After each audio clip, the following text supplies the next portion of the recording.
I could see soldiers on the lorries firing. June the 3rd, 1989. I was in the Chinese capital, Beijing, reporting on the long-running crisis in Tiananmen Square. The troops have been firing indiscriminately, but still, there are thousands of people on the streets who will not move back. After hours of shooting and facing a line of troops, the crowd is still here. They're shouting, "Stop the killing and down with the government." The world watched in horror as the Chinese army fired on demonstrators, demanding greater political freedom from the country's communist leadership. I turned round and the man on my right wasn't there. He was on the ground, dead. It's the only story I've ever felt it was important to say, yes, I was there, and we'd seen it in all its terribleness. A country sending in its soldiers to kill its own people in the middle of the capital, indiscriminately. We got a slice of history.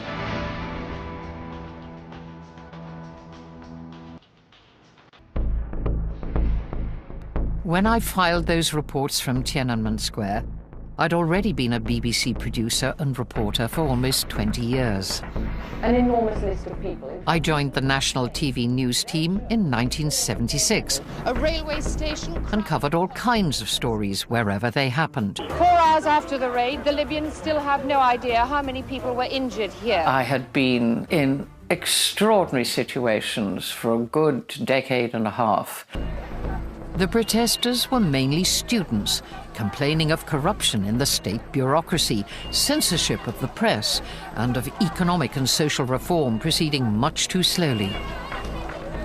By mid-May, several students had begun a hunger strike, and then a crisis for the party leaders. The Soviet leader, Mikhail Gorbachev, arriving in Peking for a long-planned summit meeting. When Gorbachev went to China, with an enormous presence of international media, the Chinese Communist Party leadership had to tell Gorbachev that when he walked through Tiananmen Square, he might have to deal with the demonstrations. That was the enormous loss of face for the Communist Party. I went straight out to walk through these crowds of young people. The atmosphere was not like a student demonstration with everybody standing and shouting, and serious groups, lots of bespectacled students sitting around debating. But then a new element stoked the fire. There was a little change in the crowds. For the first time, there were more ordinary Beijing citizens coming into the square. The faithful, loyal worker who normally didn't question anything about the status quo. That's when real concern began to go through the top echelon. In came, on the night of June the 2nd, a huge number of military. Nobody envisaged what was going to happen in the next 24 hours. Shortly before midnight on Saturday, June the 3rd, the army moved in from the city's outskirts. We got a call from one of the people who'd been helping us. He said, "I can hear shooting.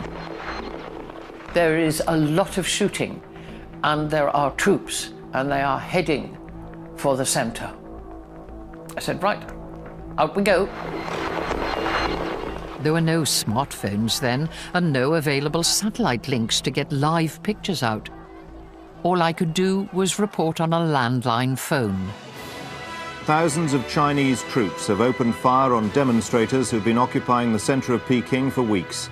Kate Adie reports from the bloody streets of Peking. Fires are burning in many of the roads. Army trucks set alight. And there is gunfire from over a wide area. In the main road... Ultimately, the crucial evidence of what happened was our video footage, first broadcast the following day. Kate Adie witnessed the worst of the clashes and starts this report as the confrontation unfolded. The noise of gunfire rose from all over the center of Peking. It was unremitting. Furious people stared in disbelief at the glow in the sky, listening to the sound of shots. Hundreds of people cheered as buses were set alight and army trucks caught fire too. And then, as troop lorries were seen moving down the road, there was gunfire from those lorries. I could see soldiers on the lorries firing. I turned round and the man on my right wasn't there. He was on the ground. He was dead. I turned to my left and the other man had a massive, great hole in him. I turned to the cameraman and said, "We've probably gone past the point where it's too dangerous to stay." And he said, "Yeah, but we're staying, aren't we?" I said, "Yes." We picked up a woman with a bullet in the head and took her into a scene of near mayhem. Casualties were arriving every few seconds. On bikes, rickshaws, park benches, carried in, all with gunshot wounds. We turned up at what turned out to be the children's hospital. And I got out to a scene out of a bad movie. A floor running with blood. The whole place. In 20 minutes, 40 seriously injured were brought for emergency surgery. 2 were already dead. The operating theatre was overflowing, many of the staff in tears. If someone died, they just slung the body on the floor and got someone else onto the table. The troops have been firing indiscriminately, but still, there are thousands of people on the streets who will not move back. I remember clearly feeling that we had to bear witness to all this. I'd been conscious we'd seen no other Western TV crews. I knew that the Chinese would deny what was happening. And that's why we stayed out. Young people were singing the Internationale to a background of gunfire. After hours of shooting and facing a line of troops, the crowd is still here. They're shouting, "Stop the killing and down with the government." A huge volley of shots just as I left the front line caused panic. 2 others were killed yards away. 2 more people lay wounded on the ground near me. In the streets, many came up to us, shaking with anger and disbelief and fear. "Tell the world," they said to us. Tell the world. Tell the world. And I wanted to, and I knew I had to. I felt driven more than any other occasion to want to tell people exactly what happened. Kate Adie, BBC News, Peking. We had the footage, but the danger wasn't over. As we took cover in a ditch, I agreed with my cameraman that I'd get the precious tape back to our base. I said, "This is it," because it's just got so desperate now. It wasn't just dangerous, it was desperate. So I grabbed the cassette and said, "I'm heading back to where we call the office in the nearby hotel." And I started running hard. And there was another volley of shots. And a man cannoned into me from here. And I had the cassette, and I fell straight over him because he went down. And when I got up, I had blood all over there, and I realized that he was shot, and the bullet had gone past there on me. There was a scrape of skin open. And as I lay on the ground, there were others on the ground round me, and they'd been hit. And I saw something weird. Little red sparks, not far from me. Little sort of like red ticks, instantaneously. That was bullets hitting the tarmac. I got up. I just ran, and I ran, and I ran, and I ran. I absolutely tore through these crowds, being bashed by people, bumping into, avoiding people, and going over dead people. And I finally made it to the big high wall of the hotel and found the gates, huge great gates, locked. So I went up the wall like a lizard. I just went straight up it. And it took all the skin off here, etc. Heaved myself over it and dropped the other side. I was possessed of a sense of determination. And I ran across in front of the hotel, up the steps, and I could see there were figures there. And they were either police or soldiers. And all I remembered doing was I attacked all three of them. I kicked one, I whacked another with my elbow and my arm, and I then finally hit one with the cassette. I was absolutely out of my wits. Thank God there was a door open down the corridor. This apparition turned up, covered in blood, grit from the ground, filthy, and not very coherent initially. I'd reached the safety of our BBC base. But we still had to get the pictures, the evidence of the massacre out of the country. An entire government, I felt, and I'm right, was going to deny it. And we'd seen it in all its terribleness. A country sending in its soldiers to kill its own people in the middle of the capital, indiscriminately. We made 5 copies of the precious tape and arranged to smuggle it out of the country. We gave 5 people cassettes, and they were told to go to the airport and get the first plane anywhere. Chinese security were all over like a rash.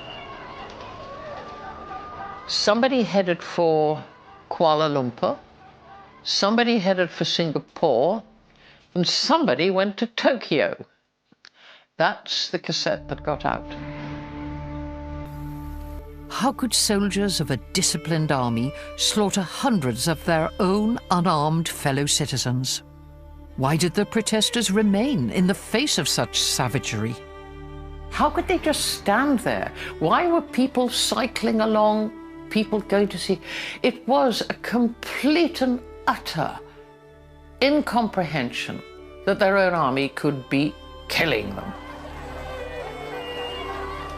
Every school child is taught, the army loves the people. They chant it. The army loves the people. They could not get their heads round the fact that the army was shooting at them. Well, that was not something that really was so inconceivable. There were incidents, particularly during the Cultural Revolution, when the army used excessive force to suppress demonstrators. And considering also that China is a country with huge number of dialects, even if the local garrisons in Beijing could not shoot on Beijing citizens, the party could easily have replaced them by sending in units from faraway parts who would not speak Mandarin and would therefore simply follow orders. The orders must have included shooting those who continued to protest. Because as daylight came to Peking on the 4th of June, the killing resumed. During the day, soldiers guarding the entrance to Tiananmen Square fired several times into the crowd. Kate Adie sent us this further report on the day's fighting. The daylight hours have seen more violence. At 10:23 this morning, there was a sudden and deadly volley from the troops. The crowd ran, and bodies were left lying in the road.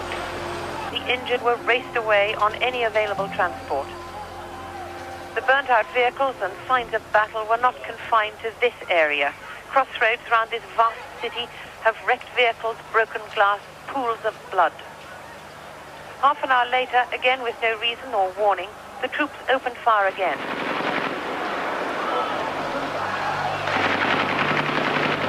Between 30 and 40 people were killed by the two volleys. Kate Adie, BBC News, Peking. The army was told to take it as an attempted revolution. So to the army it was logical. They shot people.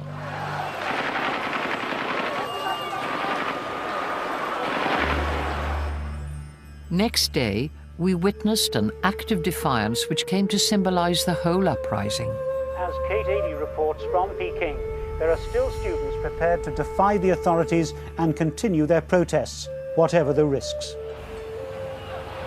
Just after midday, the tanks rolled out of the square. A lone young man stood in front of the first one. The tank faltered, came to a stop. Onto the tank, trying to talk to the men inside.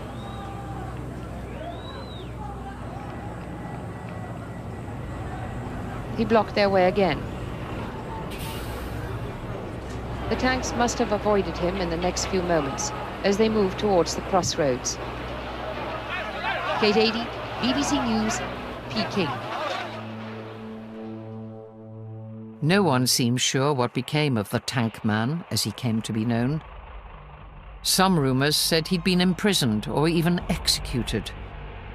But his bravery and vulnerability seemed to me a perfect symbol of the unarmed victims of the massacre. Within days, the Peking Spring withered. The authorities were rounding up large numbers of people. Then they turned their attention to the reporters. The whole of the foreign press was being harassed. We were being threatened. One of my colleagues had a gun held to his head. Historians put the death toll in Beijing at least 2,000. But in China as a whole, who knows how many were killed? Tiananmen Square was shocking and has an enduring effect. For me, one that lingers, in that I'm currently banned from entering China. 18 months ago, I was planning a visit, and my visa was refused. It seems extraordinary so many years later. The Communist Party has very long memories, and they start to see foreign journalists who criticize China in sensitive areas as being, in a sense, anti-China. And I think that's probably why you were given this badge of honor.